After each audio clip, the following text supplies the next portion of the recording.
Eleanor, do you have a moment? Carol, what's going on? Actually, I have something to tell you. What is it? Yesterday, when I passed by your house, I noticed your yard was full of weeds. As a daughter-in-law, shouldn't you take better care of the house? Oh, I'm sorry. I've been aware of it, but I've been so busy with work lately that I haven't had the time. Being busy is just an excuse. As a daughter-in-law, it's natural to prioritize the household chores, right? If the house is a mess, it affects my reputation too. You're right. I'll take care of it as soon as possible.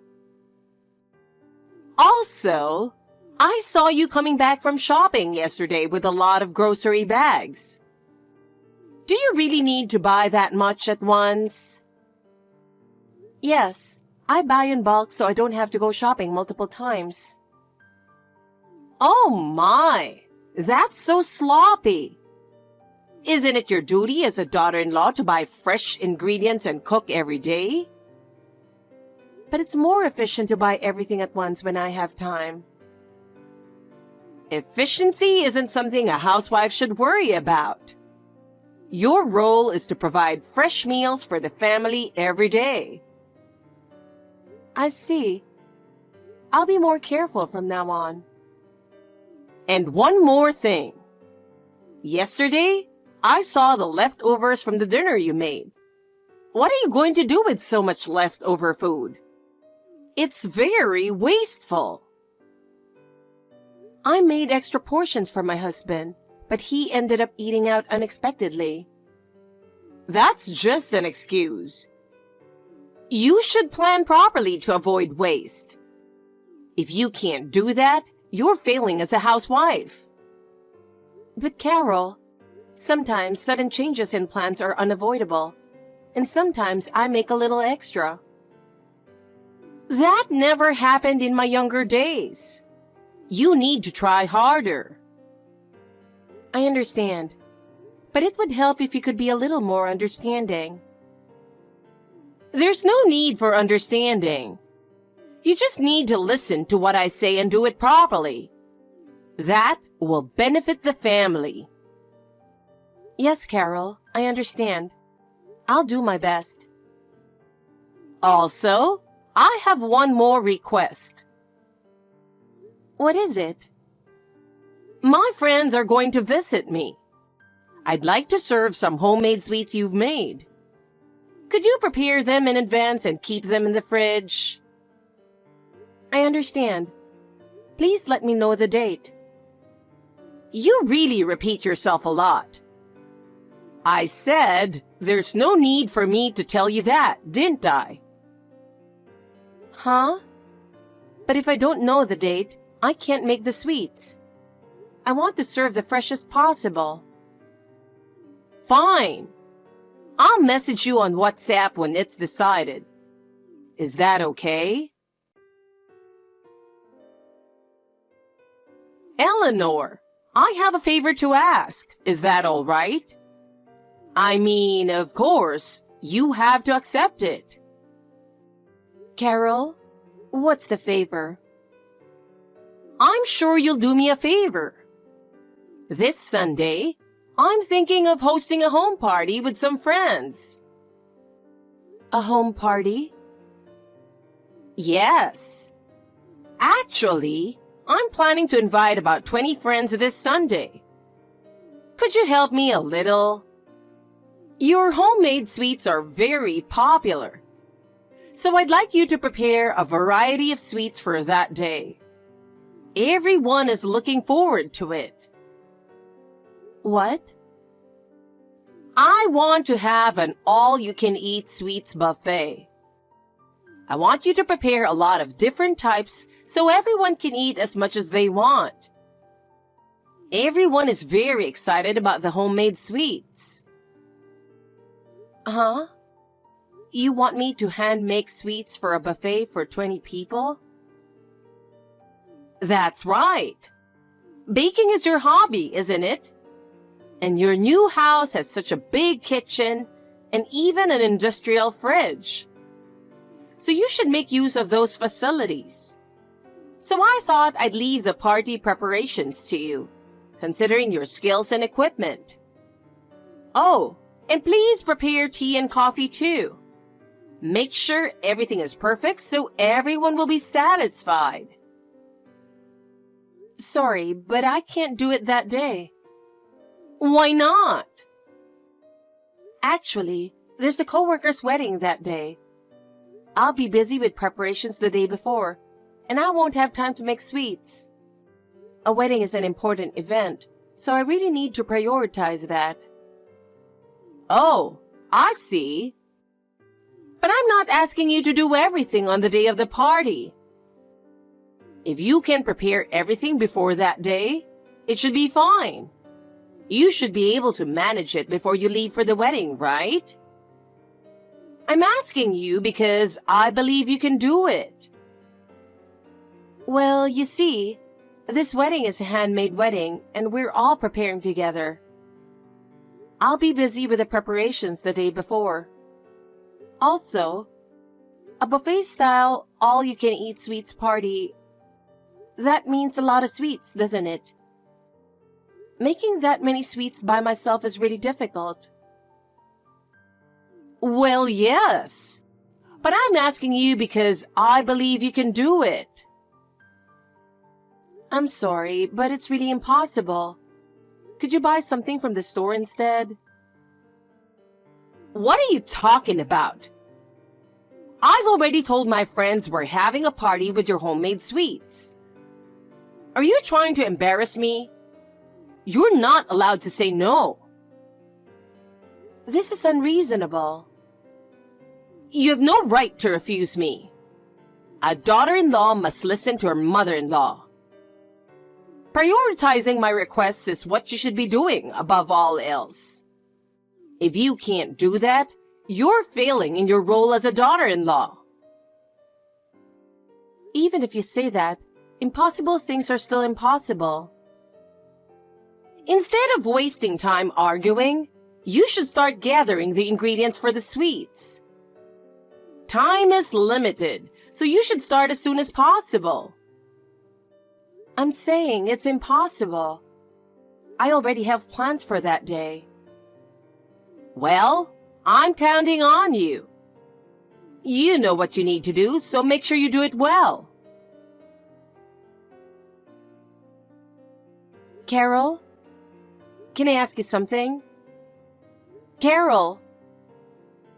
What is it? You're so noisy. Did you enter our house again? I've told you many times not to come in without permission. Don't say such things that make me sound like a bad person. I just went into my son's house. Is there a problem with a mother coming to her son's house? And since you weren't there, I just came to check on the house. How did you get in when I didn't give you a spare key? I never imagined you would come in without permission. I found a spare key and took it. You didn't give me a spare key, so I had no choice. I didn't mean any harm. You took it without asking? That's definitely harmful. That's entering our house without permission. And why didn't you let me know in advance? Why did you do such a thing? It's your fault for not giving me a spare key. Isn't it natural for a mother to come and enter freely to her son's house? As a family member, you should trust me more. Was it you who took the cakes from the fridge? Those were special cakes. Why would you do that? Oh, that! You kept saying it was impossible to prepare, but you ended up getting it done. I guess I can give you some credit for that. But just having cakes, don't you think it lacks variety? Excuse me? What are you talking about? There were a few kinds, but I told my friends, My daughter-in-law changed it to a cake buffet without asking. When you meet my friends, make sure you apologize properly. They were really looking forward to it, so you should apologize to them. Wait a minute. So you took the cakes from the fridge for your home party with your friends, is that it? That's a problem. Those cakes were special. Yes, that's right. We all ate the fancy cakes from the fridge. You ate all of it already? Yes, they were prepared for us, so it's only natural we ate them. Eating for free is the best. This is terrible. What? Those cakes weren't prepared for your request. They had a special meaning. I can't believe you took them without asking. What are you talking about? There's no way those cakes could be for anything other than my home party. Naturally, I thought they were for my party. And I didn't think you'd make that many cakes, so I took them without knowing anything. But those were the wedding cakes for today's wedding. What? Wedding cakes? What do you mean? There was a large whole cake and many sliced cakes in the fridge, right? They were all for the wedding. Yesterday, my coworkers and I spent hours preparing them with care. I can't believe you took those cakes we worked so hard on without permission. Why would those be at your home? Normally, you wouldn't keep wedding cakes at home, right? The wedding is this afternoon, and we're using the company's conference room. Since our house is within walking distance, we stored all the cakes in our industrial fridge.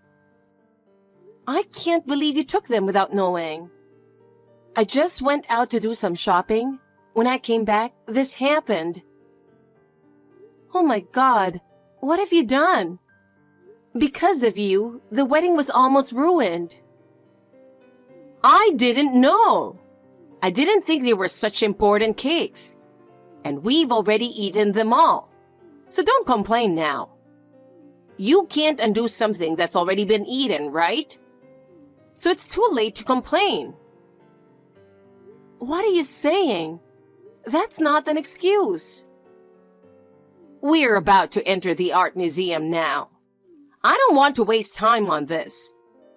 I'm turning off my phone. Bye. Wait, Carol. Unbelievable. This is just too much. Eleanor, what's going on? Are you trying to harass me? What an unreasonable daughter-in-law you are.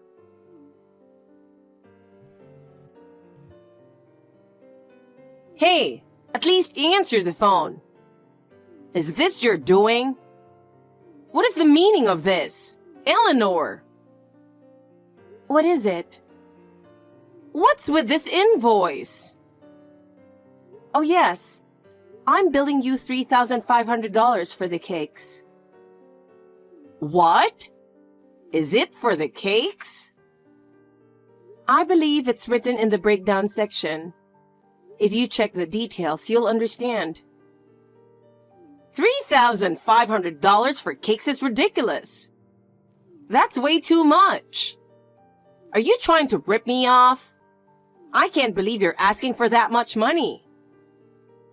They even said they were giving you a low estimate. Considering the circumstances, it's a reasonable amount. What? Are you serious? First of all, the cakes you ate while saying all-you-can-eat sweets buffet were for 68 people. Do you understand how much time and effort it took to make that amount? 68 people? Were there really that many cakes? Yes.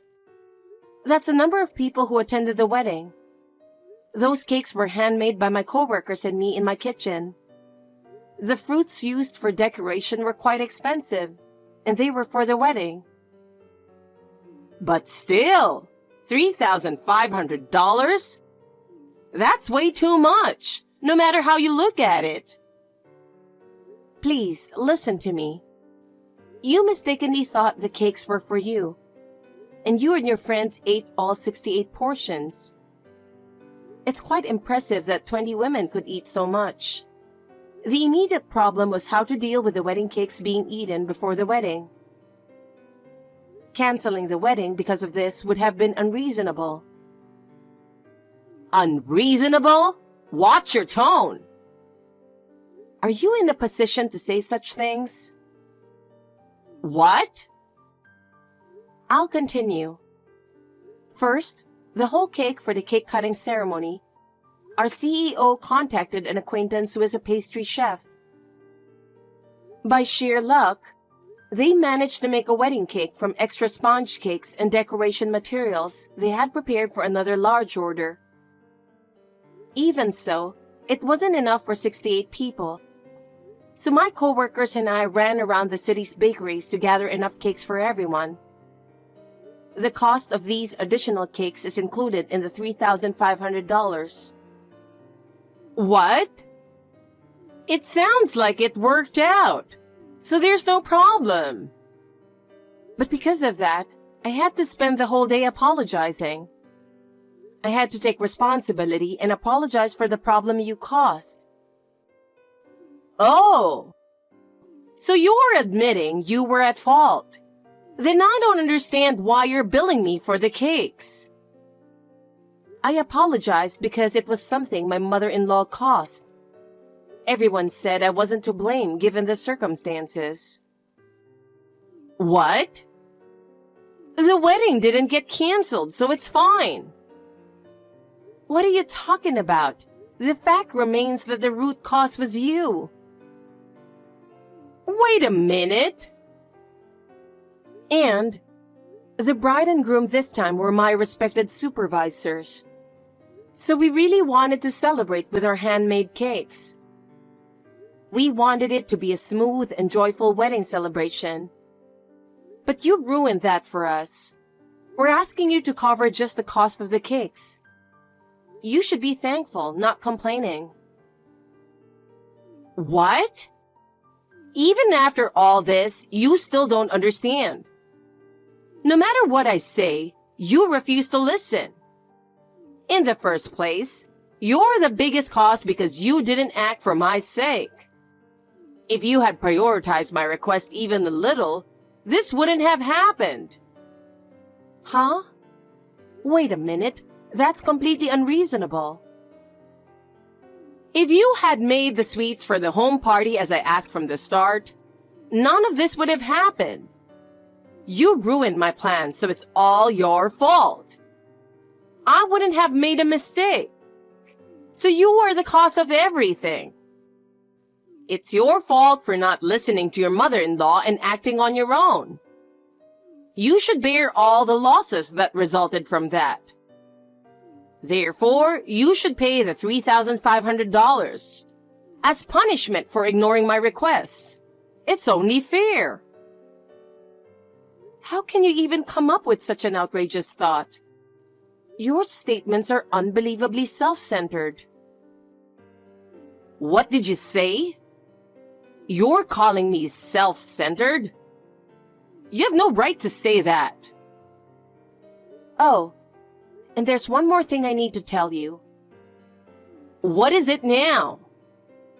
Actually, the bride at this wedding is not only my supervisor, but also the granddaughter of your husband's mentor. What? My husband's? Is that true? Yes. Your husband was greatly indebted to this mentor during his student days. I was also surprised when I heard about this unexpected connection. So, my husband knows about the cakes. What are we going to do? He came home earlier and I told him what happened. He then immediately called his mentor in a panic. He's currently apologizing on the phone right now. Oh no, that's a problem. He also said on the phone that he would visit to apologize properly later with you. so you will have to apologize with him. What? Why me? Do you still insist that this isn't your fault? It's clear that you are the cause. Well, Eleanor, I have a favor to ask. What is it? Can't we somehow make it seem like this was your fault? I don't want to admit that I did anything wrong. What? Are you serious? Can't we just say that you forgot my request for the sweets and prioritize the wedding cake instead or something? Carol, that's not possible. No one will believe such a lie. Come on! There must be some way to spin this. Your husband is also reading this WhatsApp chat. What? Why did you do that? He's letting out a big sigh and seems quite exasperated. And your friends who ate the cakes with you have apologized sincerely. What? They apologized? Yes. They are gathered here now. They're all worried about you. What? Why? My co-worker's mother-in-law is one of your friends, and she was so shocked by the story that she contacted everyone. It shows just how much of an impact your actions had on everyone around you. Your husband is heading to your home now and wants to discuss the future. You two need to have a serious talk. The future? What should I do? Carol, you can't escape from this situation anymore. You need to have a serious discussion with your husband about the future. First, you need to apologize properly, and then think about the next steps. This can't be happening. How did it come to this? Because your actions caused this. It's only natural you take responsibility. This is a chance to reflect on your behavior. So please, take care of the payment. Afterward, Carol got a severe scolding from my father-in-law. He vented all his accumulated frustrations, leaving her speechless and unable to respond. Despite the lecture, she did not change her attitude, which finally made my father-in-law lose his temper. He decided to divorce her and announced it right there. Carol was left all alone. Even then, she refused to admit her fault, spending her days in anger and sadness. Unable to withstand the cold stares from those around her, she eventually retreated to her rural hometown. In her hometown, rumors about her actions spread, and she became known as the woman who bullied her daughter-in-law and ate the wedding cake, leading to her complete isolation. We decided to start anew with my father-in-law, supporting him in his new life. By deciding to divorce Carol, he finally regained control of his life and began to enjoy peaceful days.